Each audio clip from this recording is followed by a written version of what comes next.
special guests today. I'm sure that the reason we're here, the exciting part of the show, ResMed is a local, global company, but locally based here in San Diego.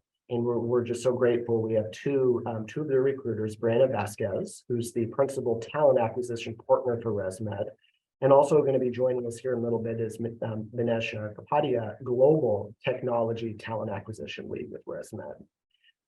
So I'm going to be starting things off, some high altitude tips, and then passing it over to the team at ResMed to not only share with you some of their career opportunities, they're actively hiring, but they're going to get a little more granular on some strategies and tips to help you all with your career development. Excellent. Well, I'm going to share my screen. I want to make sure I share the correct screen. Okay.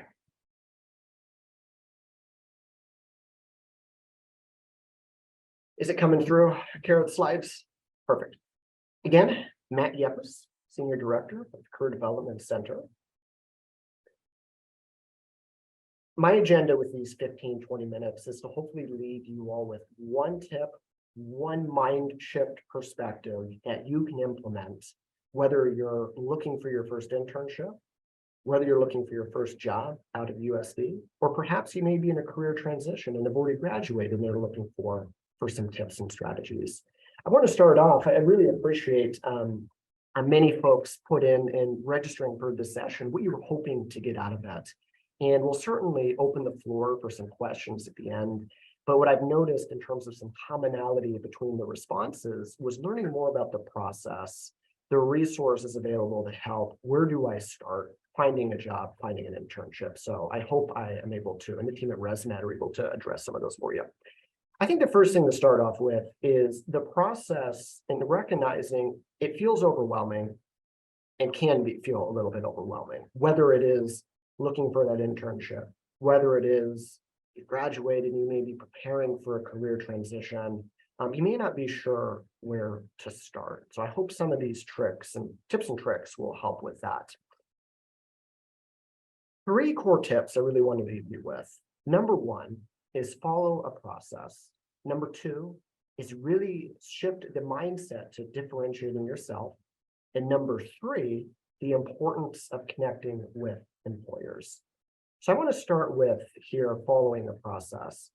I think what's interesting is, especially for those of us that are currently still in school, we've gone through so much of our lives where things were pretty well defined. You go to class, you do this, you do X, Y, Z, and there's an end outcome. It's pretty laid out. And when we go shift into the job or internship search realm, it's a little bit out there. There's different resources, but you may be wondering, okay, what's the formula I may use to be successful? So I hope these tips and tricks help with that. Now, I want to just have a disclaimer here. I think this may vary depending on where you are in your process, whether you're looking for your first internship or you're an experienced professional getting ready for a career change. Either way, hope these tips help. I think it's important, number 1, to start on an internal reflection of your interests and your values. This may look different depending on what stage you're in. It's very easy to jump right in and start looking at the job board, going to the career fairs, which is good, and absolutely encourage you to do that. But sometimes the best way to speed up is to slow down.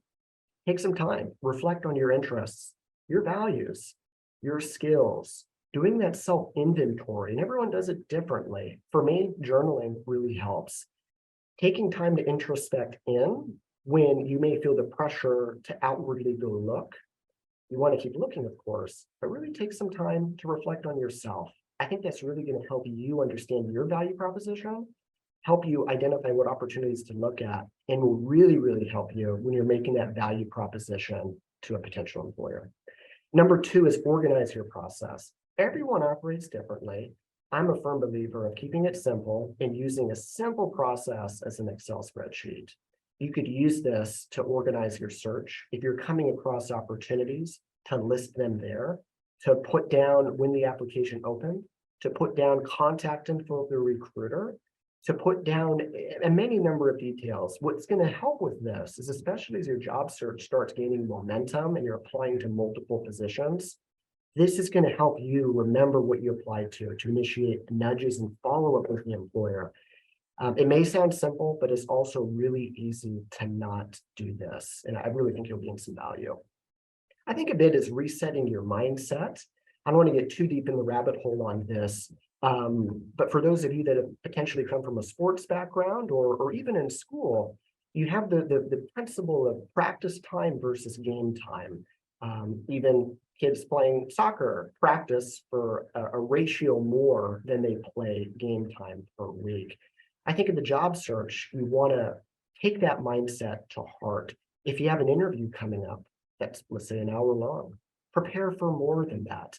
Putting your confidence in the process versus the outcome, I think, is really helpful. So I hope I articulated that, but it's definitely putting in the time, having patience to a degree is really going to help. And then number 4, of course, exploring your options and keeping your options open. Now, I know you may think, well, that may not lead me anywhere because isn't that a little bit too broad? But I'll get into a little bit of some of the resources not only current students have, but alumni on this call have as Toreros from a career development perspective. So I hope that that perspective helps.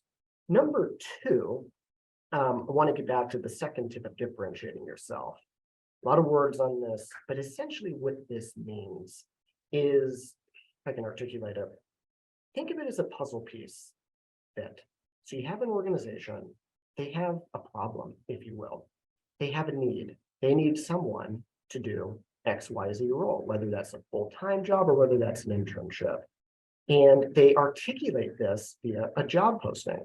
That job posting has skills, requirements, duties, responsibilities. So visually think of that as a puzzle piece. You have you, the other puzzle piece, your own unique skills, your experiences. And a big part of the job search, now we're getting more to applications, is doing everything you can to tailor and to make the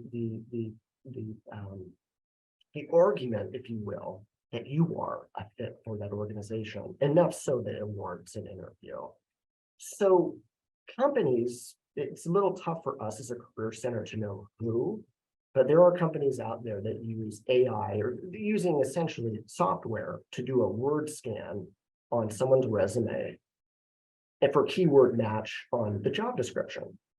So I think that's important to think about is how are you articulating the projects, your technical skills, your programming skills, things you've done in class and internship and beyond, and tailoring your application materials as best you can to every position.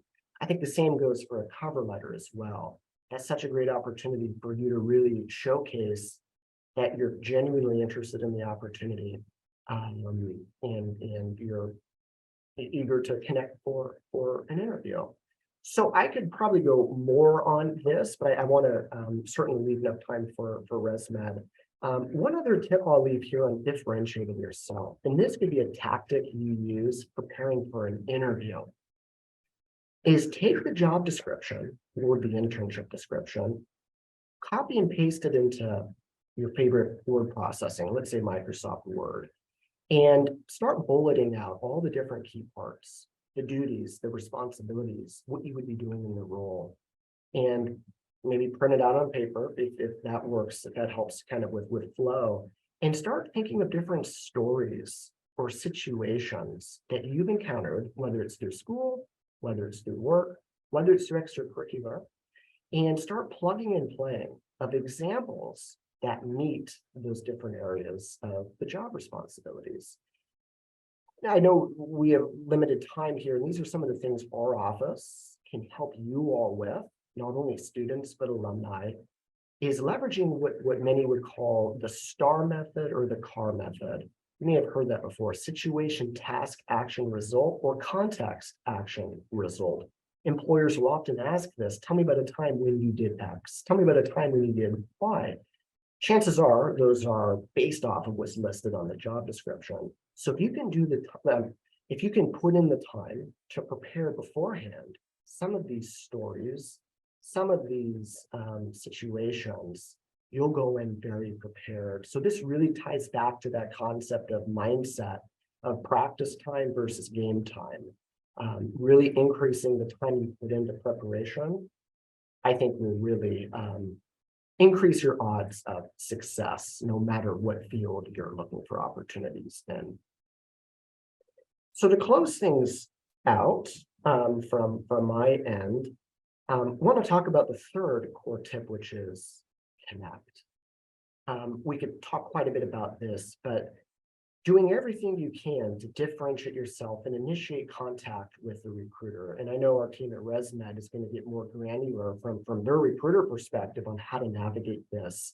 But is there ways to connect with the individual on LinkedIn? Continue searching for roles, but perhaps leaning into the team network that you have for informational interviews.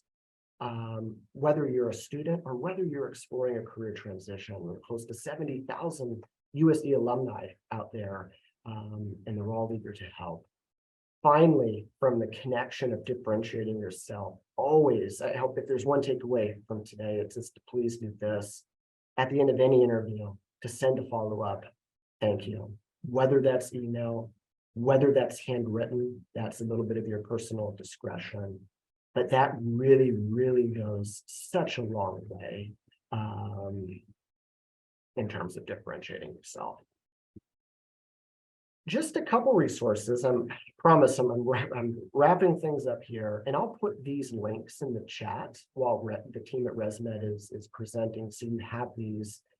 But as Toreros, whether you're a student, whether you're an alumni, you have such a robust support system from our office in career development. The top one there may be a little hard to make out, but that's what's called Handshake. You may have heard of it. You may have used it. I want to stress how powerful of a tool it is. I want to stress there is a bit of a learning curve with it of patience because there is so much in the system. You can customize your profile. You can direct message recruiters. You can attend virtual in-person events. You can attend our career fairs virtual in person. You can network with other folks from other companies. You can customize your profile so the algorithm will present things to you. We have close to 30,000 employer connections and thousands of jobs and internships. And you can really get tactical in targeting industries and targeting job function, whether that's in cybersecurity or mechanical engineering or tech. So it's a robust tool. It's not the only tool out there. Certainly don't put all your eggs in one basket. You want to diversify out. But as a Torero, powerful, powerful tool. And our team can help you navigate that. The bottom right there, and I'm seeing it's a little hard to make out, but that's what's called Team. This is our alumni mentoring and job work platform. Definitely take a look at this as well. You may find a number of jobs and internships that are not on Handshake that are posted by fellow Toreros. And that's such a great angle to take in terms of differentiating yourself. That team database also allows you to conduct informational interviews. We have close to 2,000 alumni all over the world who are volunteering to help you with job search, resume review. It's a very powerful platform. So definitely integrate that into your search. Finally here, micro internships. This is geared a little bit more towards the students on the call. But micro internships are 30, 40, 50-hour short-term internship projects that companies will post. You can do them from the comfort of your computer, from the comfort of your dorm, and you know the dollar amount, you know the task, and you're able to apply to these micro internships. We're starting to see these become more and more used beyond the startup field and even into Fortune 500. There are many within tech and doing some coding or data analysis work. For current students on the call, definitely check that out. It's a really powerful tool, not only to help you differentiate yourself, but it can also help you kind of test drive little mini internships and maybe figure out what you don't want to do, and also help build your experience for stories and situations that you could plug into preparing for your next interview for a full-time job. All right, it's a lot. Went through that fast, but I hope I at least left you with a couple of perspectives in terms of mindset, in terms of approach, in terms of resources. So if you need help, please reach out to me anytime. As an alum or a current student, you can book an appointment with our career counseling team on demand through Handshake. And we're absolutely here to support you. Well, fantastic. I'm going to pass it, or actually, I'm going to change the PowerPoint and pass it to our friends at ResMed. Take you a little deeper into some more technical job tips coming from the recruiter. Hi, everybody. My name is Briana Vazquez. I'm a principal talent acquisition specialist with ResMed. I specifically work within our tech field, digital health technology, which I'll go over in more detail. And then my manager who will be joining, he is a global manager. So he focuses on every aspect of tech hiring pretty much around the world with ResMed. We have a very flexible work-life balance here. So he's actually picking up his kids right now. He's in Toronto. So I'll be kind of starting the presentation and he'll be hopping in. But kind of just want to go through this PowerPoint with you and then ideally answer questions. I know everybody kind of has their specifics they want to ask and totally down for that, ready to go for it. So just to kind of give you an overview of ResMed, because I quote unquote call us a sleeping giant, people do not realize how large ResMed is. So we have been around for about 30 plus years, and our focus has been on products for people that suffer from sleep apnea, COPD, and other respiratory conditions. So just to kind of give you a number, there's 936 million people that suffer from sleep apnea and 480 million people that suffer from COPD. So we really want to improve lives, make a difference in and out of the hospital. So as you can see, and we actually just updated our numbers this morning, we have over 18.5 million cloud connected devices, 7 million mobile users, and our products are in over 140 countries. And each year we impact about 144 million lives. So we make a major difference within ResMed. Of course, with the medical devices, we have our tech. So we have a lot of cloud-based software. We recently went to AWS serverless about 2 years ago. So that is a major, it's improved our products significantly using that system. And so with that, I'll kind of go into the next slide. This kind of just gives you an overview of how we're looking to do 2025 and hopefully beyond. Our goal, of course, is to empower people, have people live healthier, happier lives. Of course, we're focusing on any pandemics that come up and other major chronic conditions. And our main goal, of course, within a growth is to transform innovative solutions with tech integrated care. So about 7% is reinvested into our R&D. And we're constantly looking to not only improve our medical devices, but also the software within these medical devices. And of course, the team, we're global, so it's a very dynamic group of people coming from all different types of backgrounds. So it's a very collaborative, innovative environment. To give you just some perspective, I sit in San Diego, but my team sits in Canada, Singapore, Malaysia, as well as Australia. So you get to interact with quite a few different individuals. Go on to the next slide. So going to touch on, this is my area of expertise, digital health technology. The best way to think about it is really anything that impacts a patient directly. So we have 2 million, not 2 million, we have 2 products that are core to digital health technology. There's much more, but I would say these 2 are the most important. AirView, it's a serverless day-to-day applications that pretty much our providers use to manage patients. And then we have myAir, which is a mobile device. So if you have one of our CPAP machines or devices, you connect it, it's connected via Bluetooth. And as you can see, we're the very first company to build cellular connectivity into each CPAP device. And it pretty much allows patients to better understand their device, connect with providers, track and view their data. And then also, just to kind of show you the impact, about 87% of our users continue using their CPAP device when they use myAir. So go into the next slide, please. So SaaS, the best way to think about our SaaS platform is pretty much anything that has to do with hospice or at home or out of hospital care.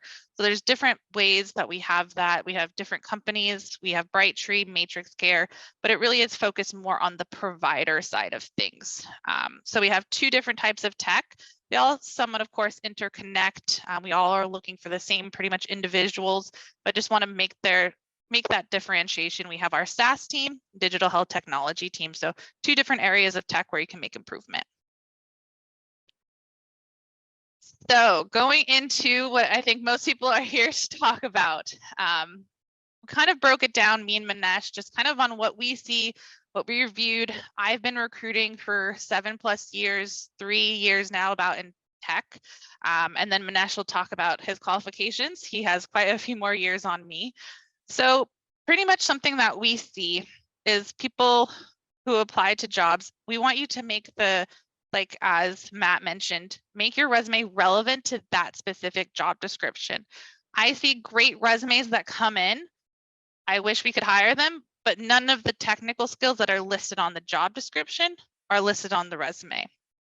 The other thing is when we're talking with the hiring manager, they want to see, we want to know where this person used Python, where this person used cloud.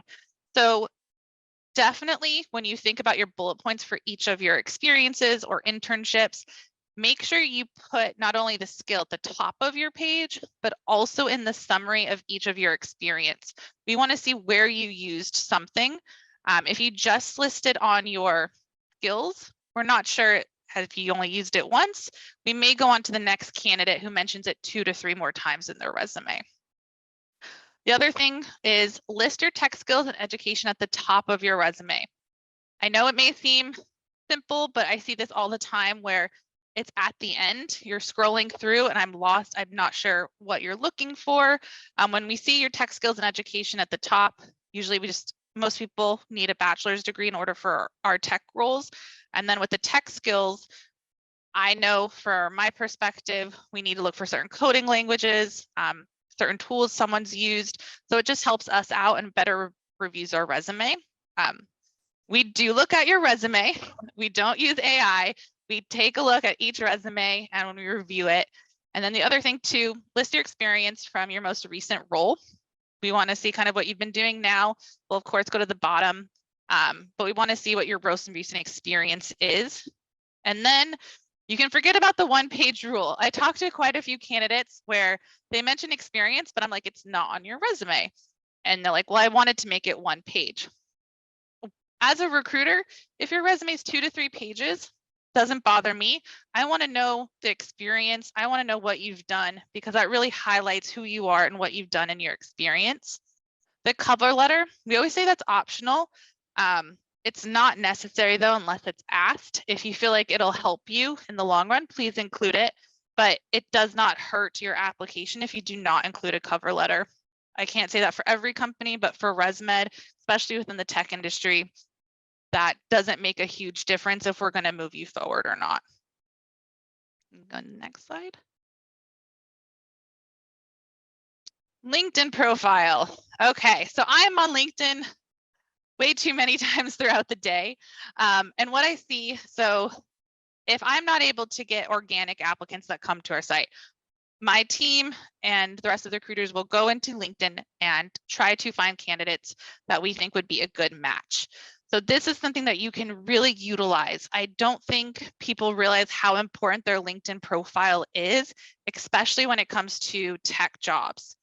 So of course, when you look at your LinkedIn profile, you have the summary. The summary section is a place where you want to highlight your experience, what you've done, add a little personality. I personally love when someone adds a joke in there or provides a quick anecdote because we really do look at that and that provides us kind of a talking point when we reach out to you.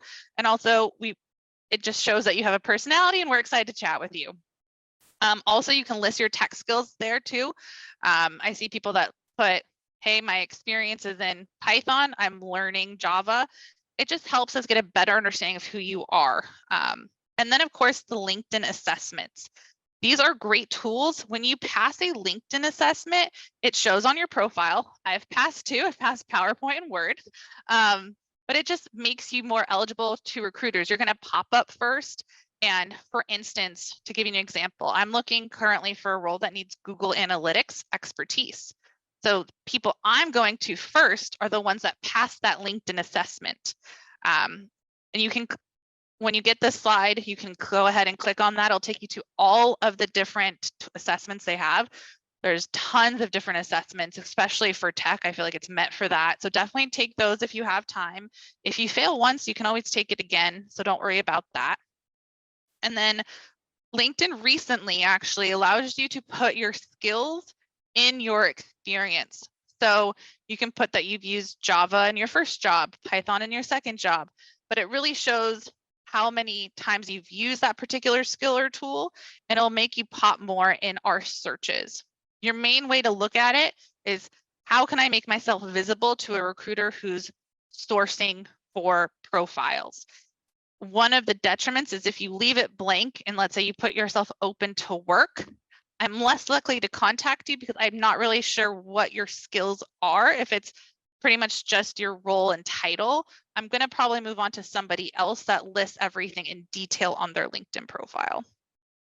Go on to the next one. Hey, Briana, actually, I can add, if I can add one thing. Yes, hi, Minesh. Hey guys, sorry I'm late. Let's pick up the kids. But the one thing that I would add here is what a lot of people don't utilize a lot is the recommendations. Sure. Personally, I love seeing recommendations, whether it be from your peers, whether it be from your manager. A lot of times, what the other person's going to do for you is highlight the project that you've worked on. So without you having to go into too much detail yourself, they'll be able to do that for you. Like why, for example, Kara, why would I want to recommend her? Well, she's done this, this, and this. I work with her. She's a great, teammate, great cultural fit. These are all the things that recruiters look for too. So having recommendations is a huge plus on your LinkedIn profile as well. Couldn't agree more. We definitely read the recommendations because it definitely gets a better understanding of your collaboration skills, kind of more of the soft skills as well.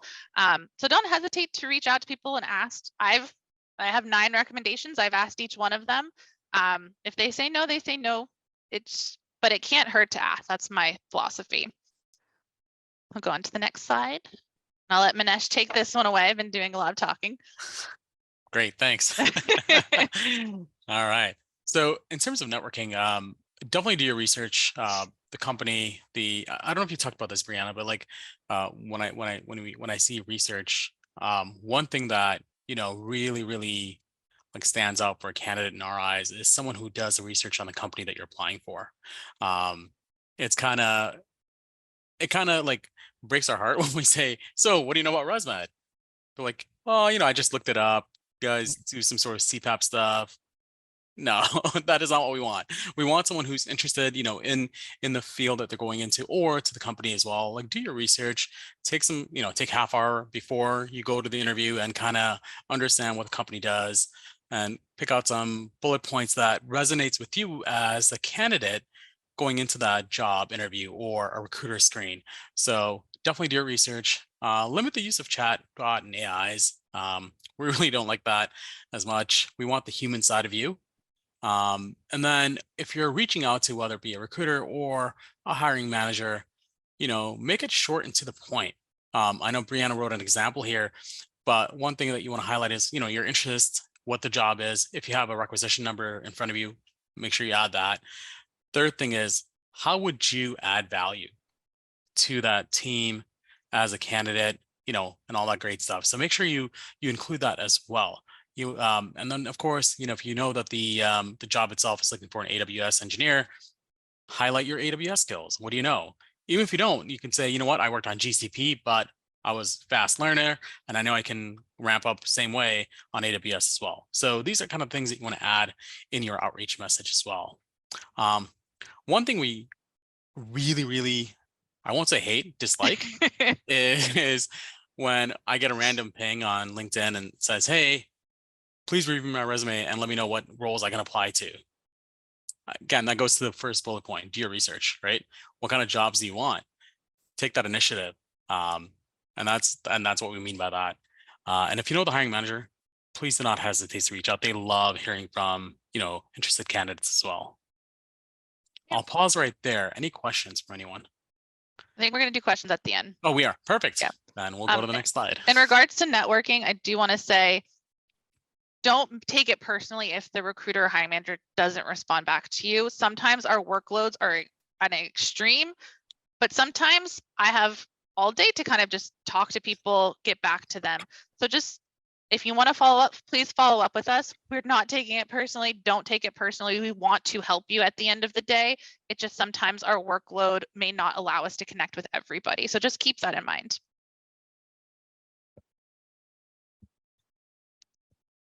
think we talked about this about, the first bullet point, have a general understanding of the company that you're speaking with, review the job description.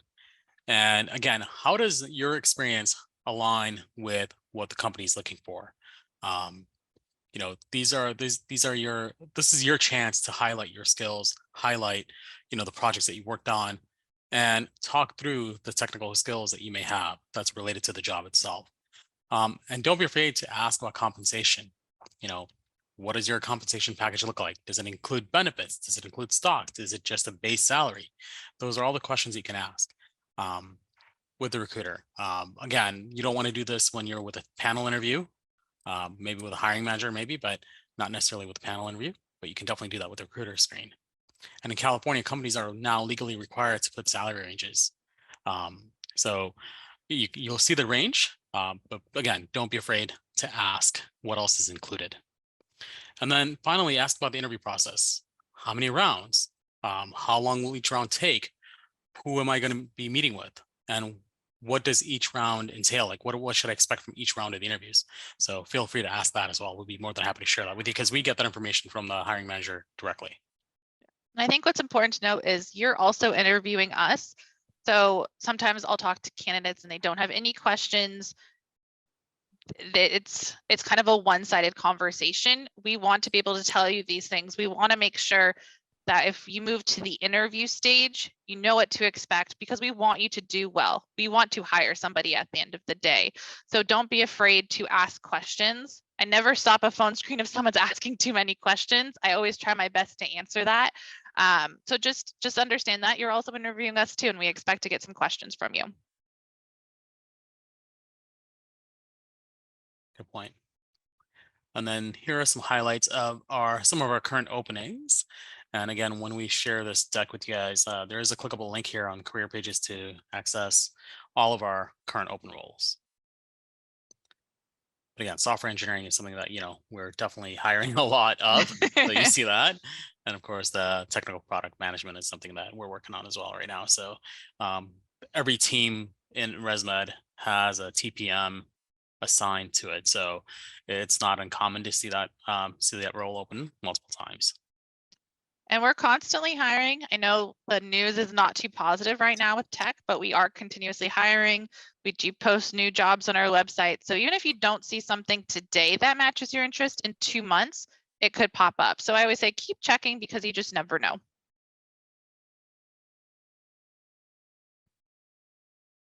So now, Matt, I think we're good with questions. If you want to open up the floor. Yeah, gosh, Briana and Minesh, thank you both so much, and participants, great tips you're hearing. So thank you both. That was excellent. Questions for us that anyone has? Questions for me? Questions for the ResMed team? Feel free to. Yeah. Hi. I have a question here. Yeah. Yeah. I'm Abdullah Makami, recently graduate of electrical engineering. So recently I've been looking for a job, and in some job description it says like entry level, but it requires like 1 to 2 to 3 years of relative experience. Do they like normally count working for internships or like just doing schoolwork projects or some senior designs as relative experience in that sense, or it's mostly like work experience? Yeah. Oh, go ahead, Minesh. I was going to say, I think it varies from company to company. In my personal opinion, I do look at that experience as well. Again, it's not just about technical skills, right, Abdullah? It's also about culturally, how do you fit well into our company or into any company as well. So yes, we're going to take a look at your relevant skills technically, but we're also going to see, hey, is Abdullah trainable? Does he have the passion, the drive to kind of take it forward and kind of move into the next stage, whether you start out as an intern or an associate, but can you move into that senior role eventually? Those are all the things that we consider as well. So if you're applying for a senior level role with, let's say, an intermediate experience, chances are you might not get called on, right? But if you're applying for an intermediate role and you have that intermediate skills, or at least close to intermediate skills, then yeah, we'll definitely, personally, I would contact you. Great advice. I would second, well, all of that was excellent and great question. Awesome. Any other questions? I have a follow-up question. Yeah, absolutely. To the answer, like to be passionate and trainable, how to prove that? Because I see like a lot of YouTube videos and we talk about that, but I have no idea how to prove that. It's just my words saying that I'm passionate about it, or I'm trainable, I'm really well educated, but there's nothing to prove it, like the projects or the education that I got. That's a really good question. I'll share a few thought I have on it. I'll pass it to Minesh and Briana. I think that's an excellent question. And I think that as part of the selection process with the company, from initial resume submission to final round interview, I think you're gonna have more venue and more of a platform to show that. My thought on it as a former recruiter as well is, and Minesh talked about this, is the homework you've done on the organization. Does not necessarily mean you have to be an expert of reading every figure in the annual report, but really taking that time to understand what the company does, mission, values, product, kind of their why. And I think that better helps you piece the puzzle piece together of the role you're applying for. Because to me, to take that time shows passion for the process, shows passion for the opportunity. So I would say that'd be my thought, is really using the cover letter, if you have one, the interview question when they ask, tell us what you know about the company. I think that's a great way to start off on a great foot with being able to showcase your passion more in a verbal interview. So Minesh, Brian, I don't know if you had any other thoughts on that one. I was going to say that, let's say if you're coming in without any experience, and you want to show that, of course, that's a little bit hard. You got to do a little bit more homework. If you've done something in the past, whether it's work experience, anything related to what the job is, you can give real life examples in a workplace setting of things that you've done, or how, you've taken initiative to build a team around you, or, whatever the case may be, right? But if you don't have that relevant work experience, one of the things that I like to see is, and I've seen this a couple of times, is where someone has taken the time to, let's say you knew I was a recruiter or I was a hiring manager, but you reached out to Briana instead, or Matt, and said, hey Matt, I'm really interested in applying for this role. What can you've been at ResMed for X years. Can you tell me a little bit more about the company, the culture, what does that look like? Right. So you've done your homework and gone to a source that may be working there, and kind of figured out, hey, this is what they like, this is what they enjoy, this is what their culture looks like, this is how they work. Gather all that information and kind of showcase that in terms of, based on your experience, based on what we're looking for, kind of tie that together. That shows your passion, that shows your drive, that shows your initiative as well. So these are all the things that you can do outside of, having that work experience. And I would say too, like in terms of, I think Mohammed, part of your question is, how do I show that on a piece of paper, on a document? A good place to do it is the summary section. That's your opener. I always say it's 4 to 5 sentences. Mention ResMed, mention something about what we've done and why you're interested. One thing that I'm starting to see, which I really enjoy, is people will actually put their recommendations from LinkedIn on their resume, because in that section on your resume, when you have that recommendation, you're saying, someone's saying you're collaborative, you worked on this particular project. So that kind of shows your initiative. So those are, I think, 2 different ways you can really add to show your passion on a piece of paper. Thank you. Great question. And to build off what was said, I put in the chat 3 of the resources talked about earlier, and they're all excellent. They're all, you have access to them as Toreros, and building off what Minesh was talking about, of that power of networking and informational interviews. That first link is for People Grow. That's the TEAM platform for flash mentoring, informational interviews. It's a really, really powerful tool. So our office can certainly help you if you need help navigating that. A great question. Other questions? Hi, my name is Jenna. I'm a first year at USD, and my question is, how can I set myself apart as a student applicant with no professional experience in the tech field, especially? Just like as a first year, what can I do to set myself, like differentiate myself as you were explaining earlier, but with no real experience in the professional field?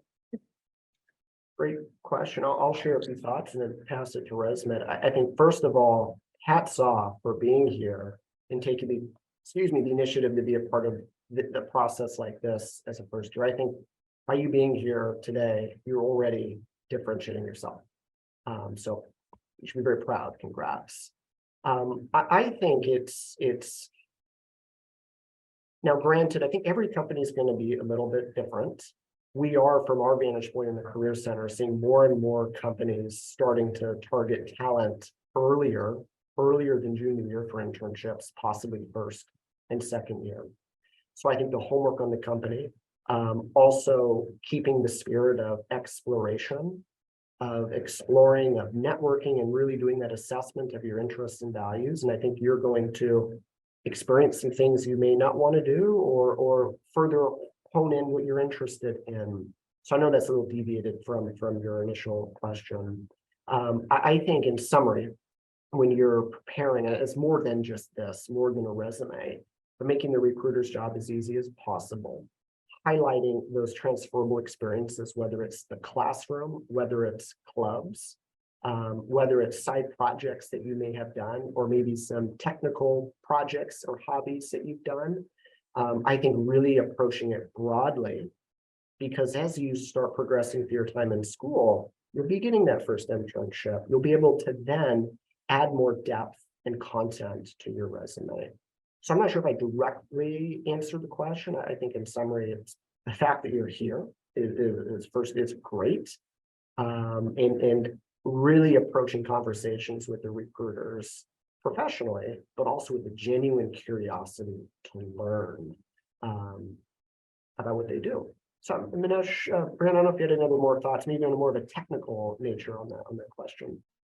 Yeah, I know Briana can probably talk more on the internship side of things, but in terms of just getting yourself out there, yes, like Matt mentioned, being at these events are great.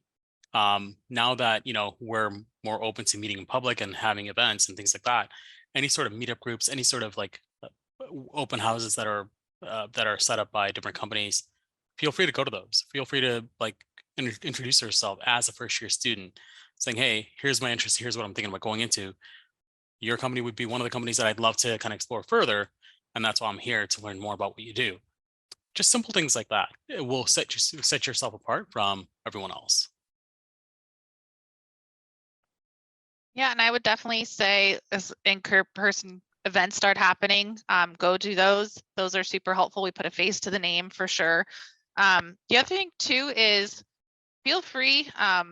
I always say kind of the holiday season is like a recruiter's downtime. We're kind of playing catch up. There's people on vacation, hiring managers are gone. That's a really good time to kind of reach out, say, hey, I'm a first year student. I really am interested in ResMed because of X, Y, and Z. Do you have 15 minutes to connect with me just to talk about the culture and the team?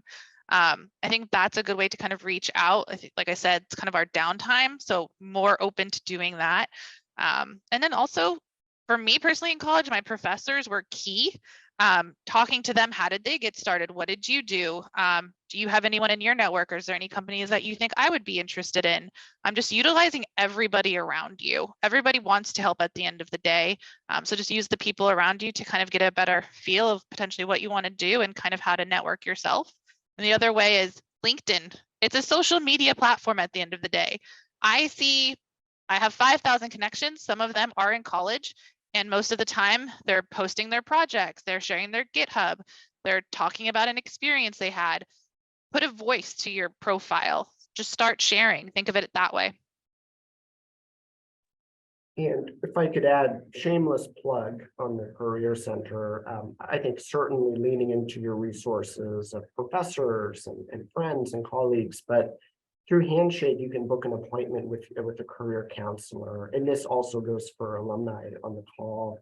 I think they're a great starting point. Get to know them. They can help you really map out a plan and really be your personal coach, if you will, through the process. So yeah, great. Definitely recommend that if you have that. Great question. Great job for being here. Other questions? These are all great questions. I have a quick question. Firstly, I want to thank you guys for coming on here from ResMed for talking about like kind of what you guys are looking for with the resume, and because I really found it interesting that you mentioned putting the skill sets and keeping the education on the top, kind of regardless of where your career status is, because from what I've heard from a lot of other people, most people have told me to kind of put your education near the bottom of your resume and keep your skill sets at the bottom and put more of your most recent work experience at the very top. So that was really helpful to hear that from you guys. I was also hearing a lot of other conflicting information in the past from different people about whether or not to include your GPA on your resume. Like some people have told me like, oh, if your GPA is outstanding and it's something to rave about, then you should put it on. But if not, and if you've had a few years of industry experience, it's not as important. So I was just curious what you guys suggest with that. I've been in the same boat, Joshua. When I was applying to different stuff when I first started, not gonna lie, my career path took 5 years off, and then I kind of went into recruiting, so I kind of fell into it. I had a great GPA, but as I got older, it felt uncomfortable to kind of post it. So I would say kind of go with your gut. If you think it makes you stand out for an associate level role, add it. I would say 99% of my managers don't care what your GPA is. Honestly, they care more about your GitHub than your GPA. Yeah, totally. Thank you. Yeah, I guess it's the type of role that you're applying for. I agree with that, Briana. Like internship and things like that. Absolutely. I think it definitely makes you stand out. But when you get to that intermediate to senior type of roles and things like that, we typically don't look at that. Awesome. Thank you. Yeah, excellent. Excuse me. Excellent advice. There is a bit of a case-by-case basis to it, but I think what they both said is spot on. This is just an interesting stat of a trend to share. Now, disclaimer, this is not segmented by industry. This is coming from NACE, which is our aggregate professional organization for career professionals, career services, and employers. And in 2017, 70% of employers, respondents, 70% of employers factored in GPA into hiring decisions.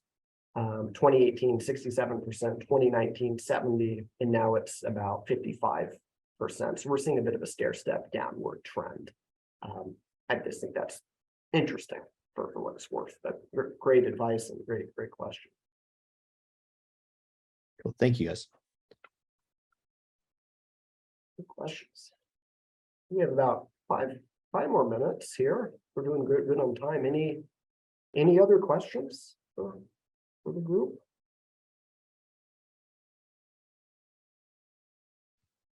I have a follow-up question regarding the GPA conversation. When some job applications ask for a transcript as a backup supplemental material for the job application, is that because they're looking at GPA, or is that for another reason? That is very interesting. We don't do that. I've never had I'd be a little hesitant about that, to be honest, Teresa. That's an odd request. One thing I could probably think of they're asking is just to kind of see what courses you took. So let's say you're applying for a machine learning engineer. They may want to know what types of classes you took related to that field. But I personally have not had to deal with transcripts as part of the application process. I trust that you went to college and took courses, and we'll find out your skills in the interview process. Is kind of the way that we personally look at it. So I actually did work with a company that asked for transcripts as well. I think it's just verifying your educational background, basically. And part of it was to look at the courses that you took. But I think when the hiring manager asked for it, it was more for the courses. When like the HR person asked for it, that was more for verifying that you were actually or have attended the year of, year of study that you're in, et cetera, et cetera. Yes, for background checks, for sure. You would Yeah. probably have to provide that for your education.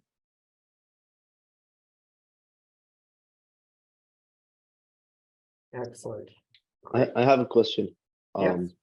So if there's an internship that you're not particularly proud of, or it wasn't really helpful, would you still mention it? I'll let Minesh go. I would, only because it just shows that regardless of what your interests are, you've actually taken a left turn and kind of tried something new. That also shows, that you're willing to learn, right? So you can spin it that way as well. If someone asks, hey, what did you think about this internship that you did? Well, I thought it was going to be this. However, when I got through it, it ended up being this. But at the same time, having gone through that internship, here's what I learned from it. So again, you can always turn something negative into positive, base it on, what you're going for next, the next role, and kind of spin it towards that. Okay. Yeah, that's what I took out. Thank you. Good advice. Well, great. Well, I want to respect everyone's time. Thank you all for joining, and a shout out to Kara, the alumni team, Liza and John with our Shiley-Marcos School of Engineering. Briana and Minesh, really appreciate you taking the time. I know you're incredibly busy, but it really means a lot to take a good chunk out of your afternoon and providing invaluable tips to our group here. Not only that, but promoting some of the great opportunities that ResMed has. So students, keep a lookout. You'll be likely seeing more of ResMed in terms of recruitment on campus. But really appreciate both of your time and insight, and hope everyone is walking away from this with a few tips. And it's just last minute soapbox. Life moves fast, and whether it's onto the next school project or the internship search, I'd make an effort to maybe take 20 minutes tonight or tomorrow morning and just to reflect on all the great info you receive, and what's one takeaway, whether it's a tactic or perspective that you could implement, because there were many great tips and tricks, I think, that will really make an impact in your career development. But Minesh, Briana, really thank you. Really appreciate your time. And